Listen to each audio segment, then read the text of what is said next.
The sound of a mop slapping against marble is a lonely sound. Slap, swish, slap, swish. For Arthur, this was the rhythm of his life for the last 5 years. Arthur was 65 years old. He wore a navy blue jumpsuit that was 2 sizes too big. He walked with a slight limp. And to the 600 employees of Titan Technologies, he didn't exist. He was part of the architecture, just like the potted plants in the lobby or the water cooler on the 4th floor. People stepped around him. Sometimes, if he wasn't quick enough, they stepped on him. It was 8 a.m. on a rainy Tuesday morning in London. The lobby of Titan Tech was bustling. Young professionals in $1,000 suits rushed through the revolving doors, tapping furiously on their phones, drinking overpriced lattes. Arthur was cleaning a muddy footprint near the elevator. The elevator dinged. Out stepped Chad Miller. Chad was 28 years old. He was the newly appointed vice president of sales. He wore a suit that cost more than Arthur's car, and he wore a sneer that cost him his humanity. Chad was on his phone, loud and aggressive.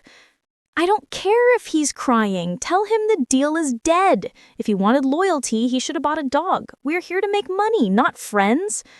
Chad hung up, laughing. He took a sip of his coffee, grimaced, and looked for a trash can. Seeing none close by, he looked at Arthur. Arthur stopped mopping. He looked up. Chad dropped the half-full cup of coffee directly into Arthur's mop bucket. Splash! Brown liquid sprayed over Arthur's clean boots. Chad said, "Whoops! Missed the bin! Clean that up, will ya, Pops? And try to get the spot on your boot, too. It's unprofessional." Arthur said, raspy voice, calm, "Good morning, Mr. Miller. The trash can is 3 feet behind you." Chad turned slowly, incredulous. "Excuse me? Did the furniture just speak? Listen, Pops, I don't pay you to give me directions. I pay you, well, actually, I don't pay you anything. The company pays you to wipe the floor. So less talking, more wiping. My clients are coming in at 10, and if I see mud, you're out." Chad walked away, snapping his fingers at his assistant. Arthur stood there.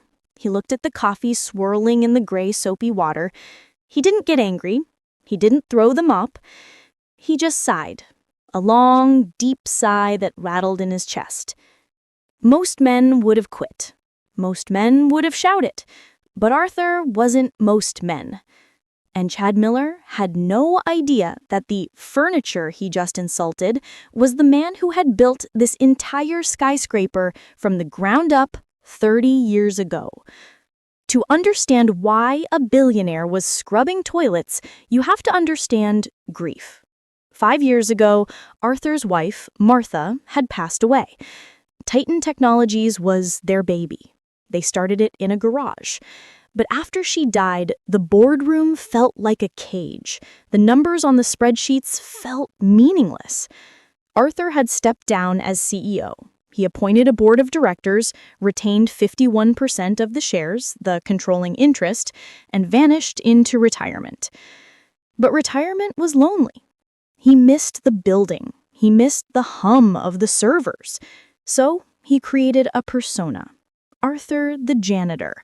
He hired a proxy law firm to handle his shares so no one in HR would know his true identity. He just wanted to be close to his creation, to see how his company treated the little people. For 4 years, it was fine. Then came Chad.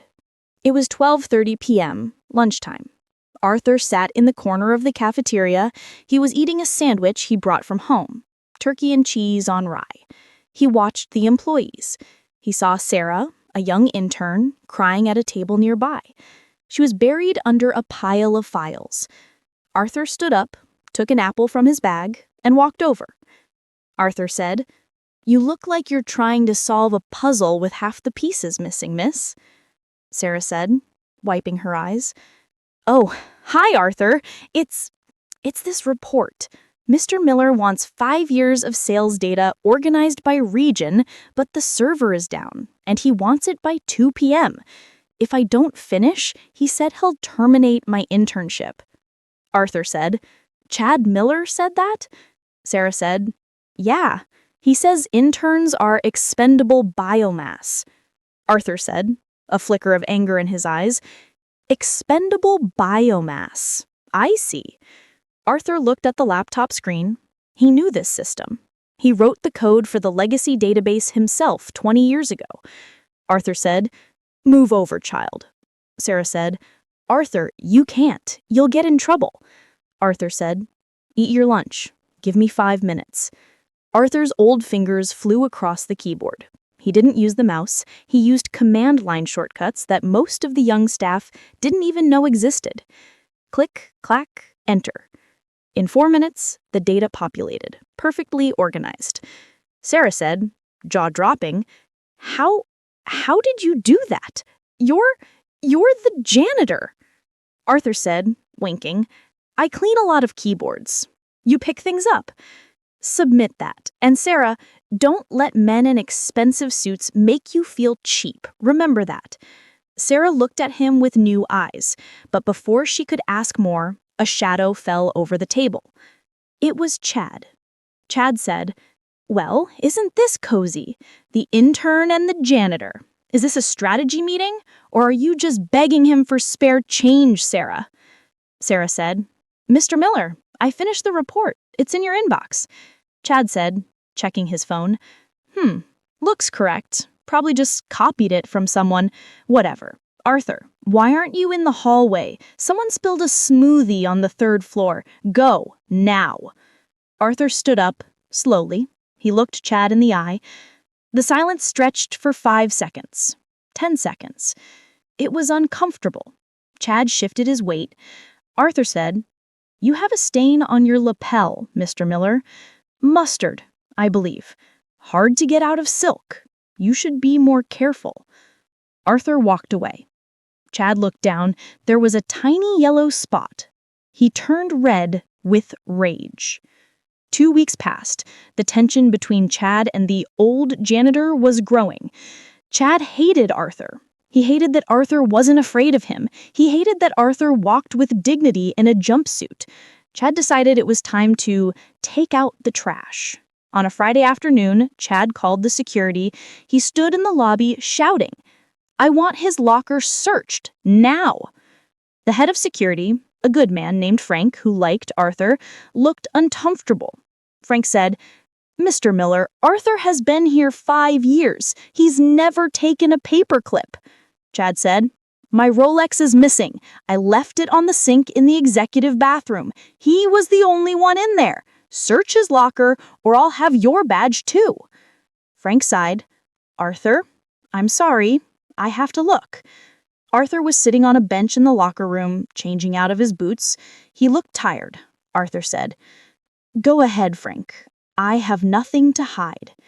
Frank opened the rusty metal locker. Inside was a change of clothes, a photo of Arthur's late wife, and a sandwich. Frank patted down the pockets of the coat. He froze. He pulled out a gold Rolex. The room went silent. Arthur looked at the watch. He looked at Chad. Chad was grinning like a shark who just smelled blood. Chad said, well, look at that. The saintly janitor is a common thief. Who would have guessed? Arthur said, I didn't take that, Frank. You know I didn't. Frank said, Arthur, it was in your pocket. Chad said, save it for the police. Actually, you know what? I'm feeling generous. I don't want the bad press of arresting a senile old man. You're fired. Get your stuff and get out. If you're not out of the building in 10 minutes, I'm calling the cops. Arthur stood up. He took the photo of his wife. He placed it gently in his pocket. He walked up to Chad. He said, you are making a mistake, son. A very expensive mistake. Chad said, laughing loudly, the only mistake I made was not firing you sooner. Get out, trash! Arthur walked out of the service entrance into the rain. He didn't take the bus home. He walked around the corner where a black Bentley was waiting. A chauffeur opened the door. The chauffeur said, rough day, sir? Arthur said, voice changing, becoming sharp and authoritative. "The roughest, James. Take me to the main office. Call the board of directors. Emergency meeting, Monday morning, 9 a.m. Tell them attendance is mandatory." That weekend, Arthur didn't sleep. He sat in his study in his penthouse, reviewing the company financials. What he found made him sick.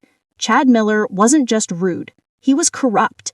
He had been inflating sales numbers. He was cutting benefits for the lower-level staff to boost his own quarterly bonuses. He had fired 3 pregnant women in the last 6 months to avoid paying maternity leave. Arthur read the files, he drank his scotch, and he planned. He looked at the picture of his wife, Martha. "I let it go too long, Martha," he whispered. "I was mourning you, and I let the wolves into the hen house. Time to clean up." Monday morning, 9 a.m. The boardroom on the 50th floor was tense. The directors were whispering.